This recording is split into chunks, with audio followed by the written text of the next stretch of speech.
the donkey of the day. So if you ever feel I need to be a donkey, man, hit me with the heat. Did she get donkey today? Please tell me. I have become donkey of the day. The Breakfast Club, bitches. We're donkeys. Donkey today for Wednesday, October 30th goes to an Alabama man named Arce Ray Hansen II. He's from Huntsville, Alabama, and he's been sentenced to 2 years in prison because of Donald Trump. You can't make this kind of stuff up. Let's go to Atlanta News first for the report, please. A federal grand jury has indicted Arce Ray Hansen, a 59-year-old from Huntsville, Alabama, on charges of transmitting interstate threats of violence against Fulton County District Attorney Fani Willis and Fulton County Sheriff Pat Labatt, all because of their connections to the racketeering case against former President Donald Trump.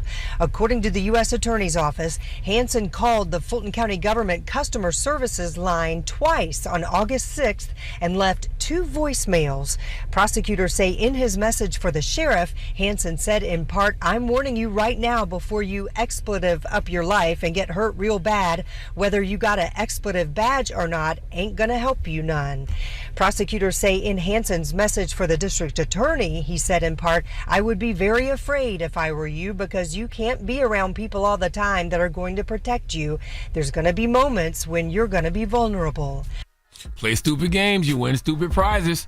Let's go back to Atlanta News first to see what he got for playing on Fannie Mae Willis' phone. Who threatened Fulton County District Attorney Fani Willis' life is going to prison.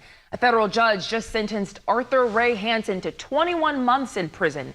He left Willis threatening phone messages related to the Fulton County investigation into the allegations that former President Donald Trump interfered with Georgia's 2020 presidential election. Now, we talked to Willis after she learned about Hansen's sentence. I'm happy to see him take responsibility for his actions.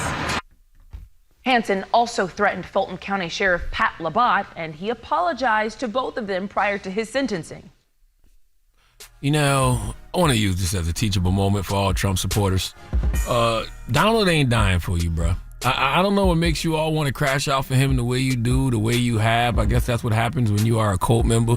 Let's be clear, MAGA is a cult. And MAGA loves to say someone is suffering from Trump derangement syndrome if they simply point out the obvious things Trump has done and the things he says he wants to do. But let's be clear. People like Arce Ray Hansen are the ones who suffer from Trump derangement syndrome. Okay, those people who stormed the Capitol that I like to call vanilla ISIS, they the ones who suffer from Trump derangement syndrome. Some of y'all fight harder for Trump than you do for your damn self, okay? Trump has resources. You don't, all right? Think about this. Trump and 18 other people were indicted in Fulton County in August of 2023 over efforts to overturn the 2020 presidential election. That's what Arthur was calling about, okay? They got a recorded phone call from Trump where Trump is asking Georgia's Secretary of State to find more than 11,000 ballots so he could flip the state in his favor. He's recorded saying this. Listen. I just want to find 11,780 votes, which is one more than we have, because we won the state. I only need 11,000 votes. Fellas, I need 11,000 votes. Give me a break. There's nothing wrong with saying that, that you've recalculated. That got him indicted. And guess what? The case has been indefinitely paused. Okay, they are seeking to push it to 2025 if he can't beat the charges altogether. My point is, Arthur, you saw jail before Donald Trump did. Okay. See, what some of y'all Trump disciples don't understand is you don't have the privilege that Donald Trump has. Trump has something greater than white privilege. I've never seen anything like it. Trump never has to deal with the consequences of his actions at all. But his supporters always have to deal with the consequences of his actions. What's funny about this case is when the FBI traced the call back to Hansen's cell phone, when the agents asked him about the calls, he initially denied making them and said he didn't even know who Fannie Mae Willis or who Sheriff Pat Labatt was. Okay, let me tell you something, Arthur. That only works for Trump.